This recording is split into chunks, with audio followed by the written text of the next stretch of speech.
Hi, my name is Emily, and today we're going to be painting a mini ocean with gouache and watercolor. Let's get started.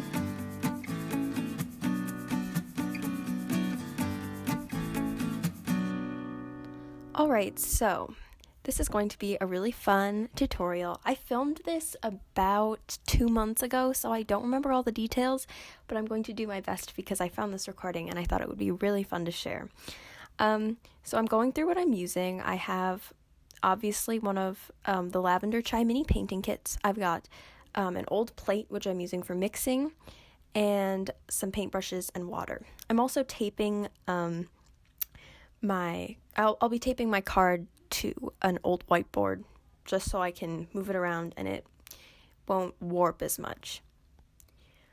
So I've taped my gouache dot card to the plate just to keep it, again, not moving around, makes it easier to mix. And here I'm just going to gently peel back the edges of the tape on the watercolor paper to tape it flat down onto the board.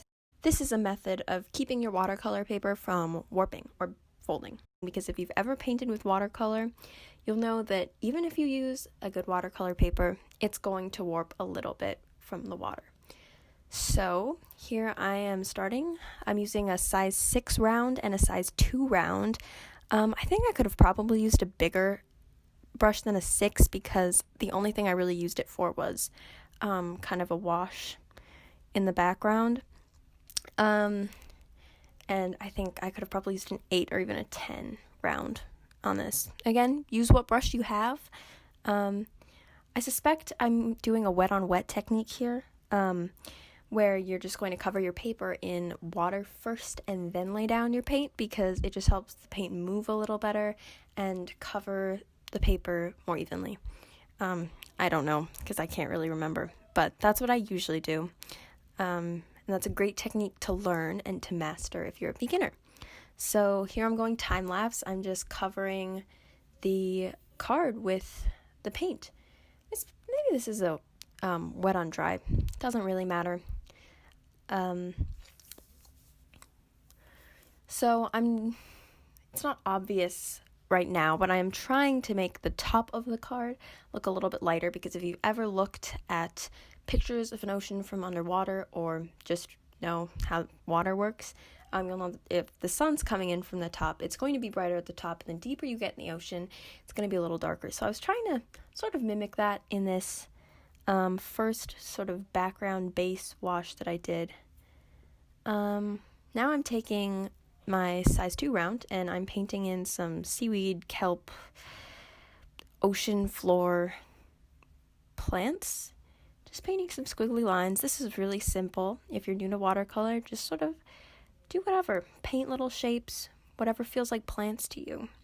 One of the nice things, my favorite parts about this kit is there's a metallic color. So when you're mixing your paint and then you use that metallic aqua, a lot of the colors are going to be sparkly when you're done. And it's not super apparent, but you'll see it when you're done, and it's kind of fun.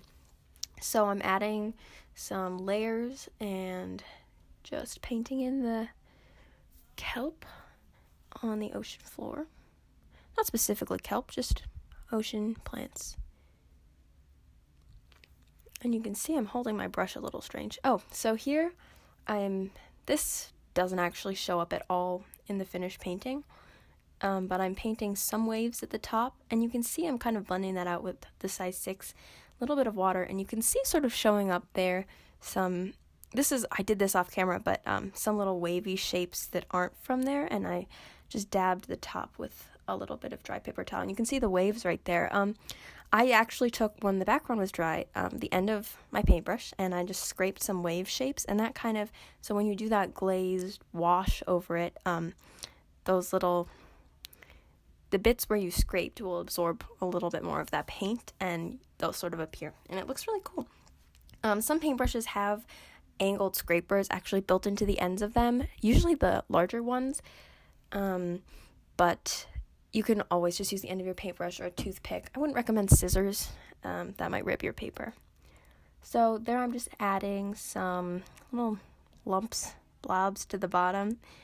Look like anemones or coral bits and bobs, kind of more little creatures, plants growing at the bottom there. I'm adding some flowers to the top of this seagrass plant thing.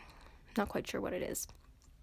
But now I'm adding a fish, basic fish shape, just used dark blue. I think I added some stripes on this. I don't think you can see in the video, but I added a couple little stripes to this little fish dude.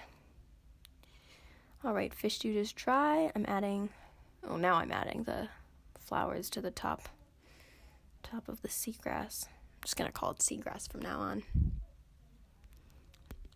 And we're getting close to being done. Wow, this was fast. Hope this tutorial helps if you are a beginner and you don't know what to paint. It's ridiculously simple, so you won't have to worry about, is this going to take a lot of practice? Alright, so now we're done. We let it dry, and this is my favorite part, peeling off the tape. You're going to want to do this gently, but don't be too worried about it because the tape is pretty gentle and it should not rip your paper. If it rips your paper, just take a little bit of glue and it'll dry clear. There you go. And the bottom strip. So satisfying. So now you have your little mini painting. And I'm going to, in this next clip, hang it up with the rest of mine. Kind of makes a cute wall decor. Well, thank you for watching. I hope this tutorial helped a little bit if you are looking for something to paint or if you're a beginner. Bye!